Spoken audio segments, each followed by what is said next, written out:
Ерболсын Көшербаевтың темір бетон бұйымдарын өндіретін Жібей 25 зауытын әлдебіреулер рейдерлік жолмен тартып алуға талпынуда. Ал зауыттың негізін қалаған азамат 2 айдан бері тергеу мекемесінде түрмеде жатыр. Бұл туралы зауыт басшысының қызы Анар Төлеубаева Ақтөбеден арнайы Астанаға келіп баспасөз мәслихатын өткізгенде айтты. Анар Ерболсын қызы зауытта 2017 жылға дейін 500 адам еңбек еткенін, алайда шенеуніктердің қысымынан кейін оның саны 125 адамға азайғанын айтады. Бірақ қазірдің өзінде зауыт жыл сайын бюджетке 100 миллион теңге көлемінде салық төлеп тұр. Әйтсе де зейнеткер Мария Тұяқова салықтың дұрыс төленбегенін айтып, Ерболсын Көшербаевтың үстінен арыз жазған. Хочу начать с высказывания нашего президента Касым-Жомарта Кемелевича Токаева.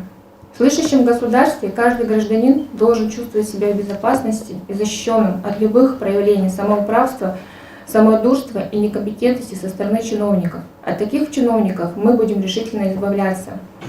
Но на самом деле, что происходит в городе Актюбе? Мой папа, Кучербаев Рапусат Тульбаевич, сейчас находится 2-й месяц уже в СИЗО.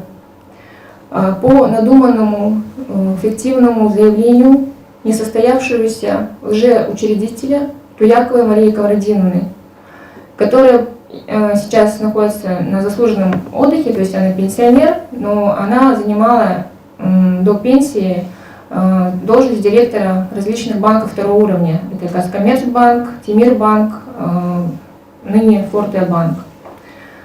Значит, в предпенсионном возрасте она решила заняться рейдерством. На сегодняшний день мы уверены, что за ней стоят чиновники высокого ранга. Об этом я сообщу сейчас позже. Хочу сказать вот о сути дела.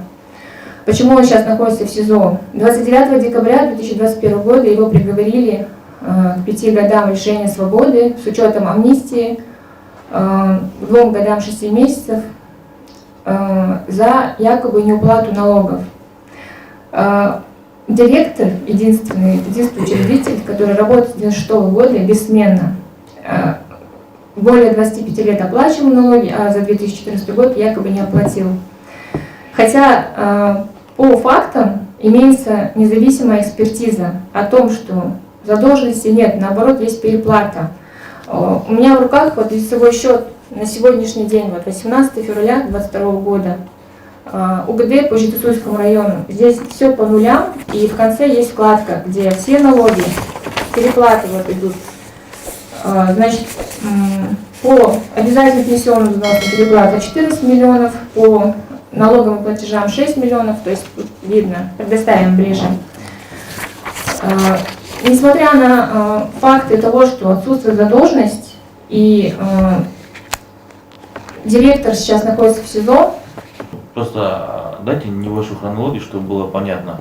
То есть из-за чего? То есть вы говорите, что женщина заявление писала, пыталась у вас бизнес отнять. Да.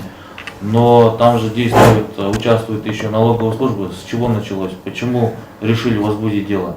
Потом, кто возбудил дело и как дело дошло до суда и почему суд приговор? Хорошо, поняла. Значит, с 2015 года со стороны Туяковой были попытки рейдерства, но благодаря рассмотрению в кассационных инстанциях в Верховном суде и представлению председателя Верховного суда Асанова доля была в размере 50% возвращена моему отцу Кучербаеву Рапусату Тульбаевичу. То есть она фактически была номинально на бумаге учредителем.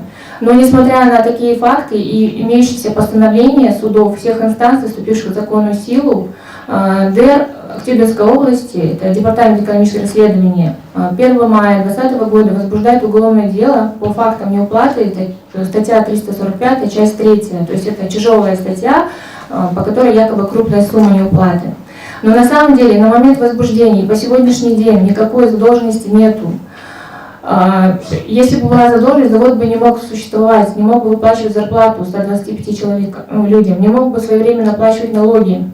Но ДЭР и прокуратура области данный факт никак на них не влияет. Мы сколько раз обжаловали, у нас имеются ответы за подписью первых руководителей, это прокуратура области, даже Генеральная прокуратура.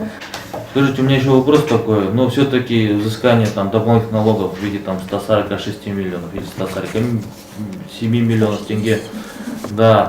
Ну это же как минимум, наверное, гражданско-правовые отношения, когда в гражданском порядке обычно налоговая истребует эти средства. Почему именно уголовное дело и почему вот такая неразбериха, абсурдность ситуации заключается. И обычно, если даже такие уголовные дела, то, насколько нам известно, в 90 как минимум 5% обвиняемым, подсудимым назначается наказание в виде штрафов. А здесь действительно серьезный срок, тем более больному человеку. Что в этом вы видите? Я считаю, что за этим стоит вот попытка рейдерского захвата завода по оценочной стоимости, которая на сегодняшний день стоит около 2 миллиардов. И, как я уже ранее говорила, что данный завод, то есть активы данного завода, нигде не заложены, ни в каком банке второго уровня, хотя до 2019 года, на протяжении 20 лет, он был объектом залога в различных банках. Ну, то есть были деньги взяты для оборота, для оборотных средств. И на данный момент, вот с 2019 года, точнее с 2017 года, нам не дают работать, и мы не можем при наличии арестов, арест наложил на имущество, были ограничения налоговой службы. На данный момент ограничений нету, то есть это говорит о том, что задолженности нет, как по основному долгу, так и по пени.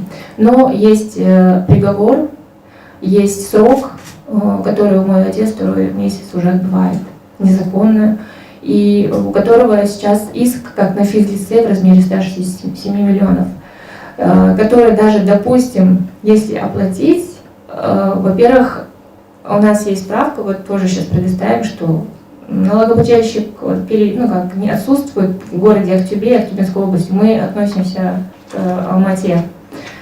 И получается, что даже если допустить, что мы оплатим эту сумму, она будет как на депозите висеть, и она не будет куда-то распределена, потому что нету обязательств. Нету долгов, да. И вот эта абсурдность вообще, то, что... Коллеги, есть вопросы? Сұрақтарыңыз бар болса? Сіз айттыңыз ғой, үлкен лауазым тұлғалар тұр деп. Соның нақты атын атай аласыз ба, мәселен, олар кімдер мәселен? Қандай қызмет атқарады? Я смело могу утверждать, что на данный момент приговор вынес судья Жанас Куанышев, судья суда города Актюбе, суда номер 2, также гособвинитель Асет Арыков и прокурор Актюбинской области Марат Кабжанов. Также я сейчас не могу назвать имя, но я скажу так, что за этим всем стоит один из бывших акимов Актюбинской области. Жох.